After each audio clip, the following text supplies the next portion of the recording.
Bakit hindi December 25 ang kapanganakan ni Jesus? Ang Pasko tuwing December ay isang mahalaga at nakasanayan ng kultura at tradisyon sa buong mundo, maging ng maraming Filipino at mga bansang Katoliko. Ito ay pagtitipon ng pamilya at mga kaibigan bilang pagdiriwang ng kapanganakan di umano ni Jesus. Ngunit batid ng karamihan na hindi lahat ng tao ay nagdiriwang ng Pasko, hindi lamang dahil sa magkakaibang paniniwala, kundi dahil na rin sa mga ebidensyang nagtuturo na hindi naman nakasaad sa Biblia ang eksaktong kaarawan ni Jesus.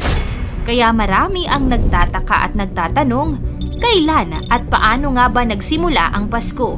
Saan nakuha ang ideya ng Christmas? At ano ang kwento sa likod ng December 25? Kasaysayan ng pinagmulan ng Pasko tuwing December 25?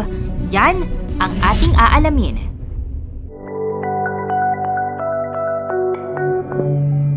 Ang mga Katoliko at iba pang mga tao o samahang pangrelihiyon ay nagdiriwang ng Pasko tuwing December 25 dahil sa paggunita ng kapanganakan di umano ni Jesus. Pero ayon sa Biblia, wala naman talagang eksaktong araw kung kailan isinilang mismo si Jesus at wala rin tayong mababasa na itinuturo na mag-celebrate tayo ng kapanganakan ni Jesus dahil si Jesus nga mismo at ang kanyang pamilya ay hindi naman nagse-celebrate ng birthday niya taon-taon. At bukod dito, bakit natin napatunayan na hindi December ipinanganak si Jesus? Ayon sa Lucas chapter 2 verses 8 to 11, isinilang si Jesus ng gabi sa Bethlehem at may mga pastol na nagbabantay ng kanilang tupa sa labas. Ang winter sa Israel ay nagsisimula mula December hanggang March, kaya hindi pwede na sa mga buwan ng winter o December ilalabas ng mga pastol ang kanilang tupa at sila ay magbantay sa panahon ng winter o napakalamig na panahon. Kaya saan nagmula ang paniniwalang birthday di umano ni Jesus ang December 25? Here is the story.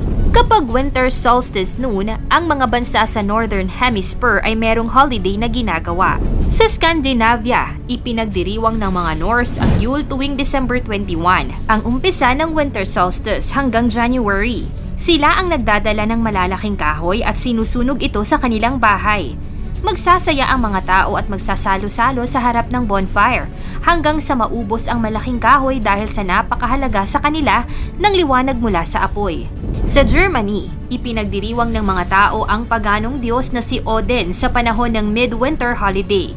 Takot ang mga Aleman dahil sa paniniwalang naglalakbay si Odin sa kalangitan tuwing gabi upang obserbahan sila.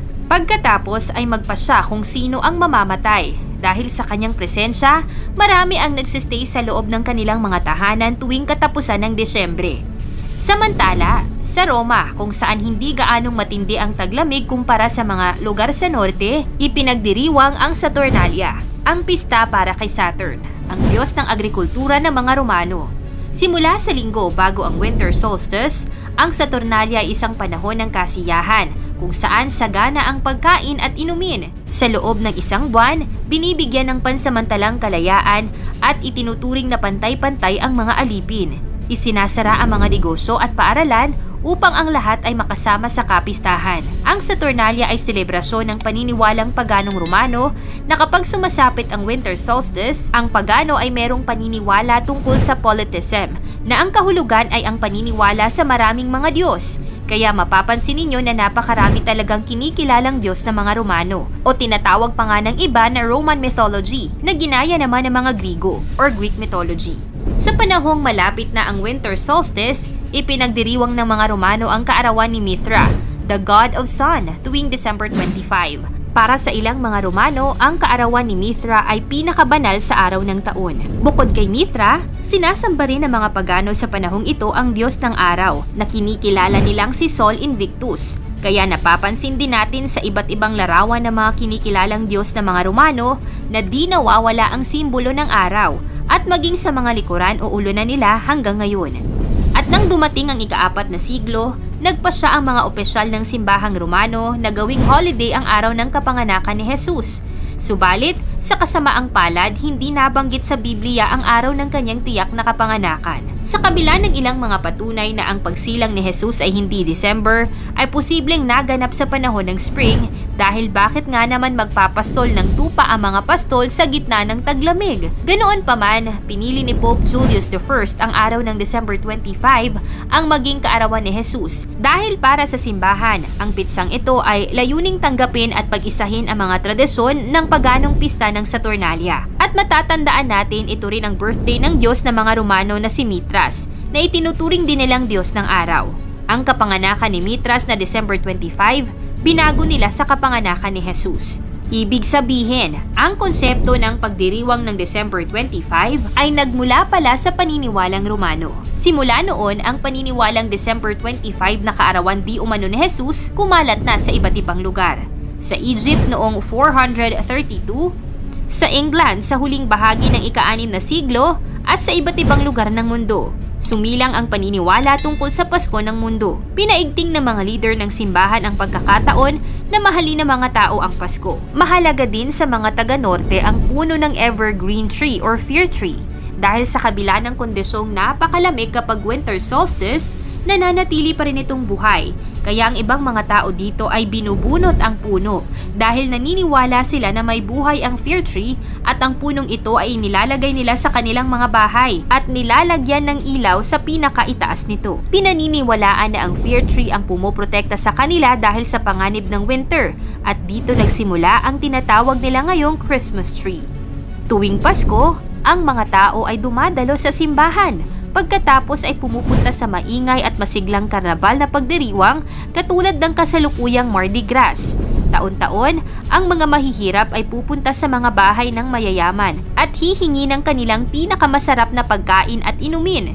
Kung hindi susunod ang mga may-ari, malamang naguguluhin sila ng kanilang mga bisita. Dagdag na rin na ang pumunta kay Jesus nang isilang siya ay hindi 3 kings o 3 hari na sila Melchor, Gaspar at Balthazar na pinangalanan ng kasaysayan, kundi mga pantas or wise men at hindi matiyak kung 3, basta marami o mga pantas ang sabi sa Mateo 2:1-2 upang sambahin nila ang Misaya. Nananatili na iginagalang natin ang mga tao sa kulturang kanilang nakasanayan sa Kapaskuhan. Ginawa namin ang videong ito upang ihatid kung ano ang katotohanan at kasaysayan sa likod ng pagdiriwang ng December 25. Dahil the truth shall set you free. Mas maigi pa rin na kahit hindi Disyembre ay magbigayan, magpatawaran, magtulungan at may kapayapaan.